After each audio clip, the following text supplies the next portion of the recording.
What's going on, everybody? We have another episode of the Corbin Claypool Show, and we are doing the episode of the Central Valley Real Estate Podcast with one of the biggest producers here in the Central Valley. Super excited to bring him on. It's been a little bit of a tough market the last couple years, and a lot of agents have gotten out of the business or done different jobs, and this guy is actually on track to do 97 plus deals this year, maybe 100, and close 60, 70 plus last year in a down market. And so we're going to interview him today and talk a little bit about what he's doing to do that in this market. And super excited to introduce him. Many of you know who he is. His name is Greg Reitz. Greg, introduce yourself, man. Thank you for coming on again. Greg Reitz Real Estate Team, in conjunction with Corbin Claypool of Vera Mortgage Lending Group, we work very tightly with our buyers. Yeah, that's who I am, and we have a small real estate team, total of four. We just hired a new one this year. Last year we just had three of us. Myself, one full-time agent for buyers and sellers, and then a full-time admin, Kaidi, who also sells a little bit after hours. And we were able to do, around that 70 mark last year in a tight market, right? And we're headed to 91 this year. We're on goal for that, actually.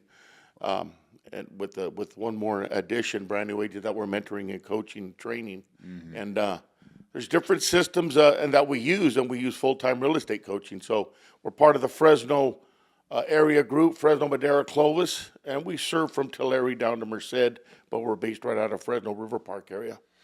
Gotcha. So one thing I think that would help the viewer is, what are the basics that you're doing to make this happen in this tough, challenging market that many people are not even in the business anymore, right? We've seen the drop where, 50, 60% of real estate agents are out of the business. I think in the lending world, 50% of loan officers didn't renew their license. So what are you doing to do the numbers that you're doing right now? So great question, and I'm happy to share that. Yeah, you're right. About half the agents are not in the business anymore over the last 2.5 years. Let's see, in May, the market started cycling and trending downward in May of 2022. Mm-hmm. So in May of 2025, that'll be a full 3 years. In May of 2022, we had a 4% increase approximately from January to May. But then May, June, all the way through the rest of the year, we lost 8.4% on pricing. So we netted a 4% loss on home values in 2022. Then in 2023 and 2024, we had about a 4.5% equity build. In other words, homes went up about 4.5% year over year, 23 and 2024. And this year, we're expecting to go up right about 4.5%, 5%, maybe a little bit more, or the same as 23 and 2024. Mm-hmm. So prices are still going up, albeit slow. They're not trending downward. They're just stable and slightly going up. That in mind, that's called a slightly corrective market, right? When that happens, many agents, as you know, half of them are not in the business anymore over the last 2.5 years, right, Corbin? Right, yeah. And that's because they don't know what to do or not willing to do the work it takes to make it through a changing market that we're in right now. Mm-hmm. And we're actually coming out of it, thank God for that, right? So some of the things that I do, first of all, it's mindset and discipline. So me and our real estate team, the Reitz team here in Fresno, have a belief and a knowledge that we understand that it's this mind, this 8 inches up here is the most important thing in our life. So if we listen to the people, if we listen to the market, if we listen to the news, oh my, the world's coming to an end, right? The negative things that you get out the news, that's what's going to go into your mind, and that's what's going to go into your subconscious mind. So you're going to start believing that's going to start coming out of you that way, and your production is going to fall. Drastically fall. How do I know this? I've been there, done that. I've learned from that, not to do that. It's a true story. Man, and right now, with the political environment of the United States and everything that's going on in the world, it is very easy to get wrapped up on the social media reels about Zelensky and Trump and Biden and all this different stuff and go down that rabbit hole. I know exactly what you're talking about because I've been there, done that, been doing that the last week, and I've had to say, okay, I need to turn off my phone, or when those notifications pop up, click the little 3 dots and say, I want to see less of this. Because once you start scrolling, the algorithm will just keep feeding you that stuff. Yeah. You know, so And here's what, excuse me. I have a full-time real estate coach, right? And he's a top producer. He sold 154 units, okay, in 2024. Think about that. One man, 154 units. As a team, we're in the top 1% in the nation, right? And in our area, that means for every 100 agents, we're in the top 1% of that. And we closed around the 70 mark in 2024. Listen to the 154. So I'm going to listen to my coach that knows how to produce double what I produce, right? He doesn't listen to the news. He doesn't watch it. He has news that he reads online, so he can read what he wants, and that's it. That being said, so having the right mindset is important. Not listening to the negativity. It's not going to get you anywhere. Because the way I see it, doesn't more real estate transaction equate to you've helped more people and produce a better income for you and the people that you served to get them what they want, right? So having that production turns into income, which gives you a better life. And you get to help people with their biggest asset in their life usually to get that better life. But you have to protect the mind here, and it starts with that. Then you have to be disciplined. What do I mean by discipline? Daily discipline. Every day you come in, like we start at 8:30 in the morning, maybe 8:15, but we have a 15 to 20 minute team meeting every morning with the right team in town. We just all in our office. We do our affirmations. We have about 10 affirmations we say, 10 different ones every day. We all share in that. We get fired up. What's happened good for the last 24 hours? Every agent, including myself, what's happened in the last 24 is good. I don't want to hear drama. What's good happened? Give me something good. There's always something good. And then we go through script and role playing. Who's got stumped with a client, a seller, or a buyer? How to overcome that. So we role play scripts and dialogue to help people, and the agents understand what they need to say to help these people, right? Then after that, we go through our anything else they want to bring to the table and share to help them, and then we go over our transactions, and that's what we do daily. On Monday of every week, on our team meeting, we have all of that, and then we set a goal. What is everybody's goal for the week in real estate? What is their goal?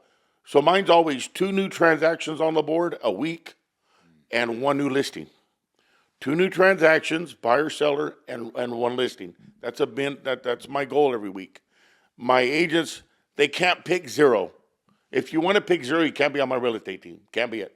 That doesn't work. No, it's not going to happen. It's got to be 1 or 2 or more, right?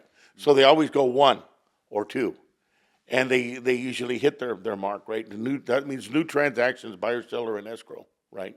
So having those morning meetings to get the mind right is huge. Then right after that, 8:45, 8:50, 9 o'clock, we're in there and we're on our phones. Who are we calling? We're calling our leads. Past clients, lead follow-up, internet leads, any other system that we're using. So we have different websites on Google, let's say. We have lead generation sites coming in that are giving us buyer and seller leads, right? We call them, we follow up. Sometimes we use, so you're asking me what we use, those are some of the tools that we use. Those are a major part of it right there. So what I'm hearing is you have to have leads coming in, whether it's from your sphere, whether you buy leads, whatever it is, you got to have some sort of leads. It could be FSBOs, it could be expireds, it could be whatever. But the main thing I'm hearing is you got to protect your mindset. You got to be in the office early, and you got to actually make the calls. Yeah, you do. Right. Look, let's not overcomplicate it. You have to have leads to call, and you got to call them. But then you need to know what to say. Exactly. What are you going to say? If you have a lot of leads, but you don't know what to say, you're not well versed. You're not going to turn much business at all. So knowing what to say, and it has to be internalized from the heart and be real and convey that to the potential buyer seller. That's where you'll make a lot more business, right? So role playing every day, practicing at home with your wife or your husband on these scripts and dialogues are huge. We do that every day. We were just talking about this yesterday. So what does that look like for you when you're talking to a client and they're putting an offer in and you're wanting to solidify the confidence for them to say, because it's sometimes we have to help the clients see that this is a good decision. I was just talking to a client yesterday. Actually, Nathaniel was there. We were talking about refinancing And Jake had followed up with my past client, and she just picked up, and we were talking. And she said, I am so thankful that I bought a house at that time. I was scared. I didn't think I really wanted to buy a house, but I was so thankful. And so people not being in this industry every day have a lot of fears that they're seeing on the news or their uncles telling them or whoever's telling them. And the reality is buy real estate and wait. Buy real estate and wait. Stop trying to time the market. You're never going to time it. You're not Warren Buffett of real estate. Okay? Listen to your agent. So how do those conversations go to instill the confidence to show them that real estate is still a great investment even when rates are 6% or 7%? So good question. So I still buy real estate. I buy real estate when the market's up. I buy real estate when the market's softer like it is now, because overall in a 20-year, 30-year period, 40-year period, it always goes up, right? And even in these markets, like I said, that we're in, we still went up in the last 23 and 2024. And this year we're supposed to go up another 4.5%, 5%. That's still in a soft market, 4.5% equity gain a year, right? Mm-hmm. So to put that in perspective for the agents and the public out there, a $400,000 house, if you bought it in January of this year, right, 2025, by the end of December, that would be about 5% more value.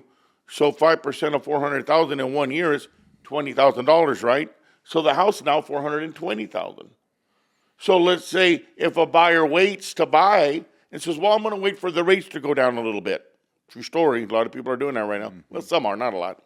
But the amount of buyers that are, they're going to wait. And I said, well, you're going to pay $420 for that same house instead of $400. So any interest rate savings didn't amount to anything because the payment just went up because of the higher price of the house. Right. And when rates... So buy now, marry the house, don't marry the interest rate, and refinance out of it, okay? That's one thing. So how do we distill confidence in them? One of them is explaining to them that the market's going to be continue to grow, and you're going to lose that equity if you don't buy now. So buy now, enjoy your freedom in your new home and what you've obtained there. Mm-hmm. Quit throwing money away on rents and leases that you're because that investor that purchased that's leasing to you is doing what you should be doing right now and buying that house he bought. He just bought. There's a lot of new homes that are renting right now. They're buying them and they're re-renting them to people that are holding because the investors are buying now because real estate's always a good investment. 100%. You know that, and we distill that in them. You marry the house, you don't marry the interest rate. I hope that answered your question. No, I love it. And let's specifically talk about Central Valley, Fresno, because I know maybe out in the middle of nowhere, real estate may not be a great investment right now, right? If it's a really small town out in the middle of nowhere, things maybe are going down. Who knows? I'm not there.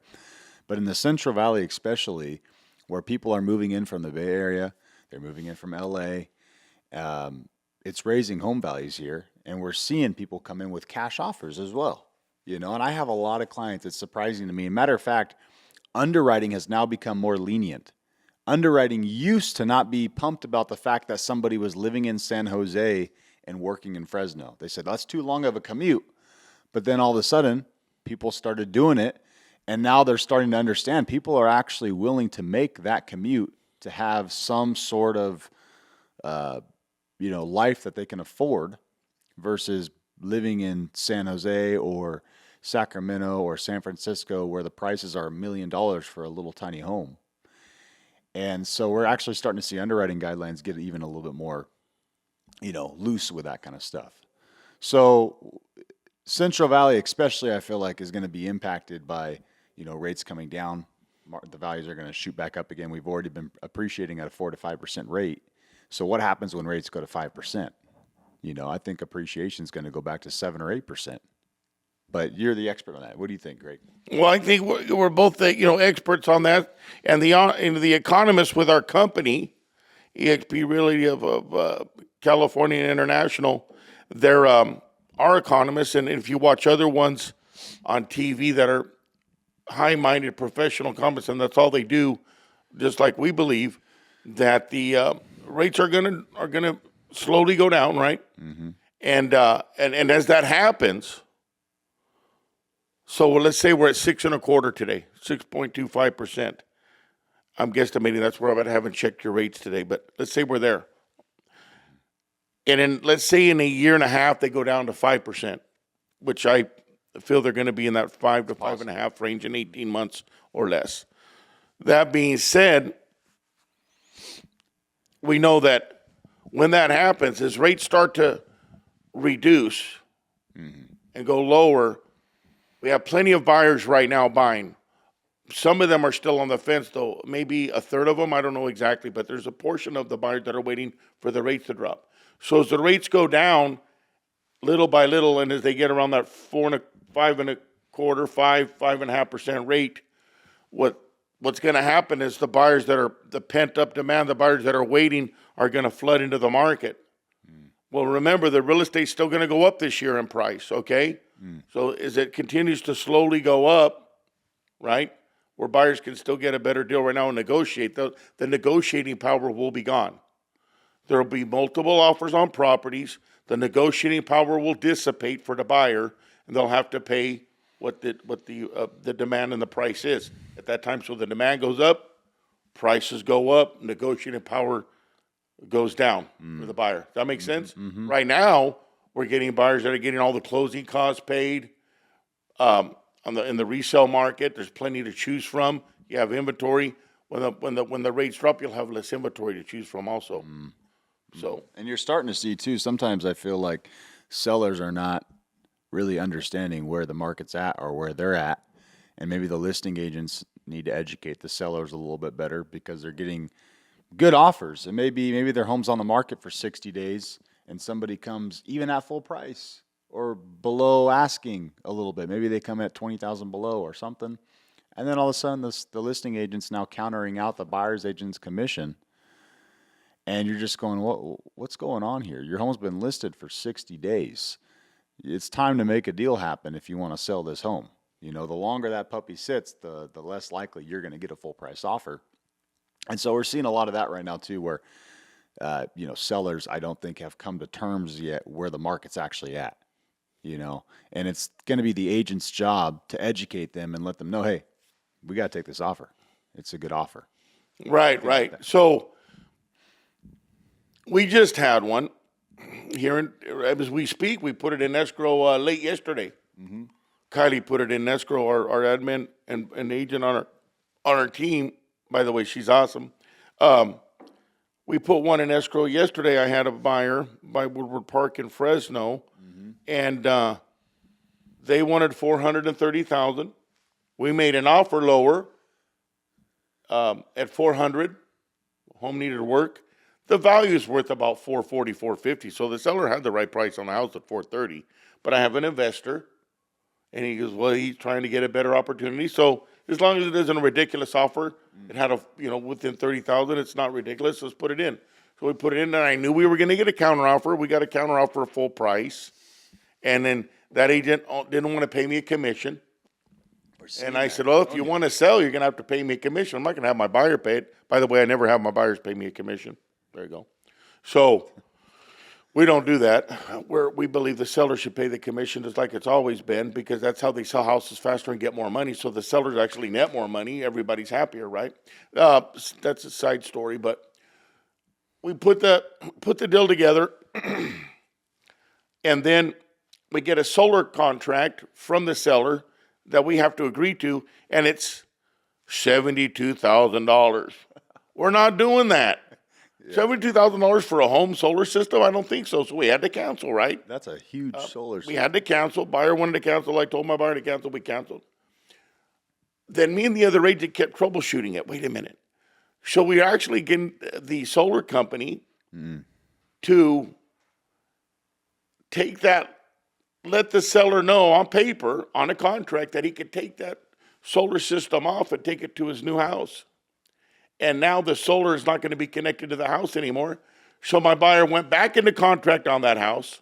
Really? Yep. We did have to pay $3,500 more because we don't have to deal with the solar anymore. And now we have to have a roof certification, right? Pick out the holes and make sure the roof is dialed in. Yep. The solar's coming off. So we were able to make the deal happen with a happy seller, happy buyer. And I got paid a fair commission. Wow. I did not know solar. Why? Because I never gave up. What can we do? Remember, the listing agent is not your enemy. On this one, I was a buyer agent. Many times I'm a listing agent representative, not on the buying side. On this one, I was on the buying side. And We kept staying friends. We kept talking. Let's troubleshoot it, and we got it fixed. The buyer got the house that he wanted. Wow. And the seller's happy too. We did have to pay. Remember, we started at 400 on a 430 house, but we know it was worth 450, and we got it for 433, 500. We had to come 3,500 over asking, but we don't have to deal with the solar, so now the buyer's happy. But I was able to communicate to that buyer to stay with it. It makes sense, even at 3,500 more. It made sense, and he got the home that he wanted. Wow. That's awesome. I had no idea solar could be pulled off like that. Yeah, That's a really good nugget right there. Yeah, and on a deal, when you're working with the other side, sometimes those agents on the listing side have a tough seller, right? Right. And they have to go back and forth negotiating with their own seller. And sometimes the listing agent has to be strong in their position and say, hey, look, we've been on the market this long, 2 months, let's say, in this one, right? And we need to make this transaction happen. So you need to pay that agent his fee, right? Which is 2.5%, whatever it is, 3%. And he's paying you full price for the house or a little above, is what we did. But we were able to make the deal come together. And then the buyer agent has to be in a position to effectively communicate that higher price and what that seller is demanding from their listing agent on that side, that this is what the seller wants, and it makes sense. Put it on paper, show how it makes financial sense, right, to get that person the house that they want and not to get their emotions involved. You have to keep the emotions out of it. My real estate coach says, check mark, check the box, no emotions. You can't have emotions into a transaction, because as soon as you start doing that, then pride and ego steps in, emotions step in, and if a buyer that you're representing or a seller feels that energy, that I call it negative energy, coming on that transaction, whether it's the buyer or seller side, they're going to follow that. They're going to get what I call fired up, and now we don't have a transaction because they let their emotions get involved, and the agent controls that. The agent's the manager of the transaction. They have to be a steward, a good steward of that, and keep their emotions between the lines and stay focused on the transaction and what the buyer wants and have it make sense. Yeah, I mean, you guys are basically managing the whole transaction apart from the financing side. I mean, even the financing side, you guys are checking in with the lender, what's going on. You're checking in with escrow. You're checking in with solar. You're checking in with the listing side if you're a buyer's agent on a transaction. So you're almost like a general contractor on each individual deal, making sure everything is going the right way, and making it to the closing table on time. Yeah, absolutely. There's a lot to it. You're right. Yeah. So kind of segueing into the next little piece of this, the market. We talked a little bit about it, rates potentially coming down. I was laughing a little bit when you said that because I thought in May of 2022, when rates started going up, I thought 6 to 18 months before rates come down. And I was telling buyers that. That obviously hasn't been the case. But I think we're starting to see rates come down. I just saw a headline today on Yahoo that the Feds may cut rates again coming up, which could be a good thing. So what do you think about that? Where do you think rates are going to go, Greg? And how is that going to impact your business? Well, we all expected the rates to drop 24, 25, down into the fives, right? From the 6.5, 7 rate. And my understanding is, and I haven't checked them, but they dropped a little bit yesterday, right? It wasn't with the Fed, but with the banks. I expect the rates to come down, I think, by the end of this year. So let's take a base rate we're at right now. Would it be fair to say 6 1/4, 6 3/8? 6.5, 6 1/4. So let's say 6 3/8, 6.375. Right. Okay. Right, we're at right now, but any day they could go up or down 1/4 point. So let's say 6 1/4. Well, I believe that we're going to be 3/4 of a point below that by the end of the year. I think we'll be at 5.5, maybe a half a point less, 5 3/4, but 5.5 to 5 3/4. Your home prices are going to continue to slightly go up, right? Right. So it's a great year to buy. Next year, though, 18 months from now, we may be at the bottom at 5 1/4, where more buyers will be buying. However, they're not going to pay the $500,000 for the say house is $500,000 today. 5% equity per year. That's $525 next year. Right. So you're just paying more for the house, interest rates lower, it's the same payment. These guys got to understand that. And then your negotiating power is gone right now Yep. because it's a little bit softer market. Buyers, understand you're ahead right now by purchasing because we can negotiate to get you into a home for very little to no money down. Closing costs paid. Let's go. It's a good opportunity. Yeah, I mean, I think if rates come down to 5, you're going to be in bidding wars again. Yeah, and to further Bidding wars. what you were saying, there's a lot to that. There's some things packaged up in that lower rate gift package, right? Here's what that means. The economy, the price, the inflation, the price of fuel, utilities, food, things like that, right? So they're working on fixing that now. So that's going to be under control. We expect it to start getting under control. We're starting to see that it'll get better. And then the economy, in January, the housing was down 4.7%. But guess what? It's down about 4 to 5% every January. Because all through the holidays, December, January, November, December, January, February, down. the market's always off. It's historically that way. 30, 40 years, 100 years, it's been that way. So when the news projects that, well, that's just a normal real estate market. It was a little bit less demand in January than other Januaries. That'll give it maybe a little bit more, 1% more. Right. So slow down a little bit more than usual. And that's what's causing the Fed to look at those interest rates.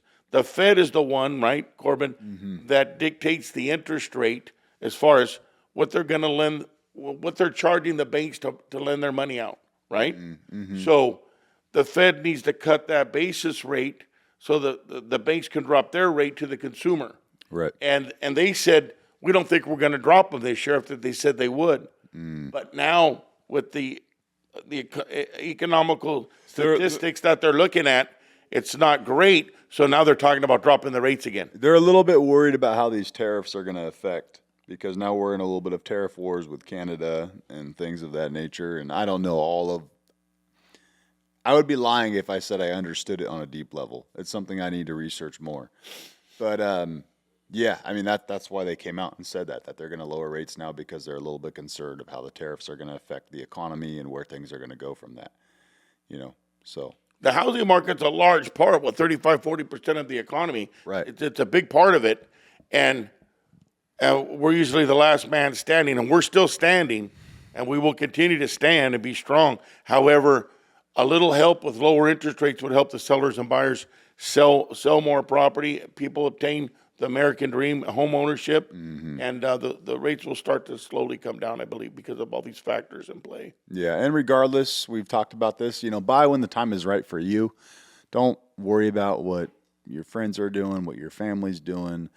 Put yourself in a financial position to be able to buy a house, and then buy when the right time is for you. And don't try to time it. Don't try to get the lowest, time the interest rate, get the lowest rate or anything like that. Just buy when the time is right for you, and you will not lose. If you do that and you wait 5, 10, 15 years, you're going to win in real estate.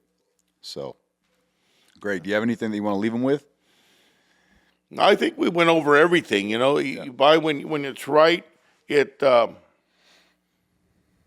Right now with the rates the way they are and the economy right now, buyers can demand more of what they want on a negotiating on a home. At the right time to buy. Sellers are doing just fine selling their homes. They have to be able to be a little bit more soft on their price, or in other words, be able to negotiate with that buyer and what they want so they get the home sold. So a little bit of a buyer advantage right now, but that will dissipate as rates drop, right? I personally feel it's always a great time to purchase real estate. We just bought 2 of them, right? I bought 3. You bought 3. Kylie's buying her first home probably this year. She's trying to get into contract on one now. So there's different opportunities out there. And we're in real estate and we're making these investments and purchases. So I would just convey that it is the right time to buy. If we thought the market was collapsing, I would not be buying real estate right now. There's no collapse coming. There's no collapse. That's just not reality. They've been saying that for 4 years. I think 4 or 5 years. And people think, well, look at what happened in 2008. But the thing that you're not understanding about that is that specifically happened because of subprime mortgages and bad fraudulent mortgages being given out. That doesn't happen anymore. That's all been re-regulated. The foreclosure rate is actually very small. It's just not going to happen again. So right. back in 2008, man, and that whole time before, they're doing negatively amortizing loans where you could put 0% down, interest only, and your mortgage, you make a payment every month and your balance goes up because you don't make the full payment. I do want to add one thing Yeah. to this, and we're talking strictly to the buyers, a little bit on the sellers here, but mostly buyers. Listen to this. We're interest rate sensitive, right? Since a lot of the buyers are interest rate sensitive right now, let's fix the problem. We have a solution to the interest rate for you. We can get that interest rate down for you. Yeah, Right, Corbin? It's called a 2-in-1 buy down. and even a permanent buy down because you have negotiating room with the seller. You can get a big seller credit, which we're seeing time and time again, and you can use that, like Greg's saying, towards a 2-1 buy down, which is where your rate would be temporarily basically 2% lower from the start of the market when you get your home, or you could do a permanent buy down and get your rate 1% or 1.5% lower permanently. So let's do a scenario, because most people won't understand what we're saying as normal buyers, right? So a 2-to-1 buy down means, let's say the rate's 6.25 today, right, Corbin? Right. They enter into a contract with the seller. We close the transaction in 30 days. That means 2-in-1. Keep those numbers in your mind, buyers. For the first year, it's 2% off. So it's 6.25 for the first year of mortgage payments on that house. It would be 2% less at 4.25, right? 4.25, and that payment, by the way, is only about $400 to $500 less. That's a Which good is- amount. right. So let's say 500 less, 4.25, and the next year, the second year, two-year 2-in-1 buy down is 1% off. So 6.25 would be 5.25. Correct. That's huge. That's huge. Yeah. So they get that benefit now. But why are we talking about a 2-year buy down only? Because we expect the interest rates to be in 18 months, maybe around a bottom rate of 5.5, and you'll just be able to refi. You're just going to go right into that great interest rate of the day, right? Refinance into that lower rate, no money out of pocket. So that's a great option to get the rate that you want now. They're not going back to the 4s and 3s. So let's just quit thinking that craziness. That's not going to happen. For that to happen, there would have to be a world or United States collapse of the economy, and that's just not going to happen. We're healing, not getting worse. Number one. Number two, another thing you can do, like you said, Corbin, hey, we can do a permanent buy down, right, on that interest rate with these sellers right now. And maybe where can we get them on that? Maybe we can get them to the low 5s, mid 5s. Mid 5s right now. Right. Seller pay, right? Exactly. Let's go. So all this, I'm going to wait for the rates to drop. We got to get them. The rates have just dropped. We're going to make that happen for you. We're going to make it, buyers. We're going to make that lower interest rate happen today for you. No reason to wait. We'll do it now. Let's go make it happen. And you capture the lower rate right now. You quit throwing away that landlord. Let's say you're paying $2,000 a month. That's $25,000 a year in rent. You just lost. So let's put these numbers together. This is important. If they're paying $2,000, $2,100 a month, that's $25,000 a year, right, in rents. So in 12 months, you're going to lose $25,000. Then they're going to lose 120 in 5 years. 120 in 5 years. But they're going to lose right now, if they wait a year for rates to drop, they're going to lose $25,000 in rents to the landlord, who, by the way, is the smart guy buying. Number two, they're gonna miss the opportunity to buy the rate now, and they're going to lose that equity. So that equity in a $400,000 house is going to be $20,000 in a year. So a $400,000 house will be $420,000. So they've thrown $25,000 away in rent. They lost $20,000 in the equity that they lost. So now they're upside down $45,000 because they waited, right? Plus they lose the happiness and joy that house will bring them, right? So they lose, and they lose. Well, here's a fourth way they lose. They're going to wait for the rates to drop, and then nobody's going to buy. Wrong answer. Everybody's going to be buying, and now you're going to lose your buy-down opportunity and the negotiating power you have with your seller that you can get now that you won't be able to get then like you can now. Right. So none of it makes any sense. Yeah. No. So let's get you the interest rate now and buy today. That's how I feel about it. Yeah. Buy when the time is right for you, and if you're in a position to buy, let's get you in a home. Let's make it happen. So, Greg, thank you for coming on, man. I appreciate you doing this early morning. We'll have to do another one. Do you want to leave the audience with anything else? I just want to say, guys, it's a great time to buy real estate. Sellers, you're in a winning position. Make your transition from listing to buyers to your next home work. And buyers, take advantage of that opportunity to negotiate now. I love Have a it. great day. Let's go. We'll see you on the next one.